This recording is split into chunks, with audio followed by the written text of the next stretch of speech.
A fire causing a shutdown right now on I-80. And we want to get right over now to traffic expert Brian Hickey with the latest details. And this is all due to a big rig fire just east of Nyack, where a truck went off into the trees there, caught fire, and that's putting up a toxic cloud of smoke. It's an electric semi-truck, and so that is why they've shut down east and westbound Interstate 80, with westbound traffic being diverted over to Highway 20 at Yuba Gap and eastbound traffic being turned around at Colfax. Now, Melanie Wingo's made it up to Nyack and has the very latest from the CHP. And Melanie, what are they telling you as far as reopening the freeway? Well, it could be a little bit longer than that 8 a.m. hour we were talking about, because that is when they are going to have a chance to reassess at 8 a.m. what's going on here. Officer Jason Lima with CHP Gold Run is with us now. Thanks for taking a quick moment out of what is going to be a very interesting day for you all.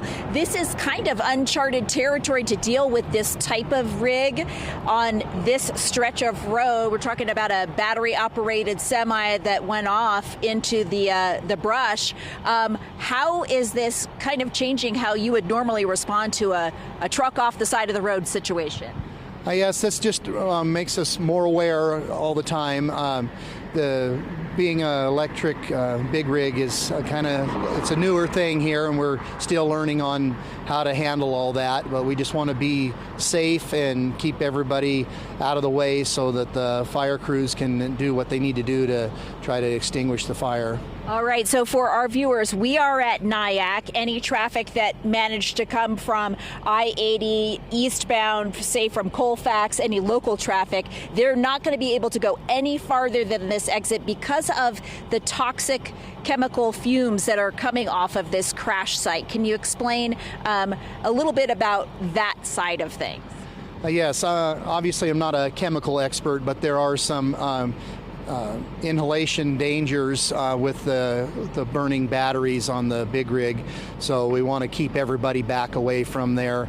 And according to our emergency guidebook, they're looking to keep everybody back at least a half a mile. So that's why we've got both sides of the freeway closed at this time. And we are, say, about a mile away from the actual crash site. That's correct? Approximately, yes. Okay, and so at 8 a.m. when the initial responders closer to the scene are able to reassess things, what is it that they will be able to tell us at that time, do you suppose?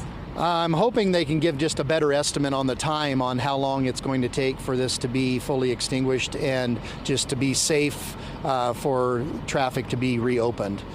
Yeah, anybody coming in this direction is going to be turned around. In fact, we just saw a driver who came up and said, "Hey, how do I get to Reno?" And you said, "You can't from this angle," right? That's correct. Yeah, there's no other options coming up I-80 here. Yeah, complete and total shutdown, and it is for safety. Can you talk about some of the other factors that would be involved as far as like the environmental concerns and the fire danger itself? I don't know exactly what all is going on. I have not been up to the scene there yet today. So they will be trying to mitigate all environmental hazards as best they can. But from my understanding right now, it's just too dangerous to even be close to it. So they have to going to have to wait and let things die down first. All right, thank you so much, Officer Jason Lyman with CHP. And again, for any drivers headed eastbound on I-80, the initial closures at Colfax, any local traffic that might be beyond Colfax, you are going to be stopped, hard stop, at Nyack. So be advised, you're not getting past this location. Brian, back to you. All right, thanks, Melanie. Yeah, and if you're a big rig driver and you're in the Sacramento area, know that you're going to get turned around as low as Applegate to avoid further congestion up near Colfax. And on the westbound side near the Nevada state line, the highway patrol there is turning traffic around on the westbound side at state line for big rigs, that is.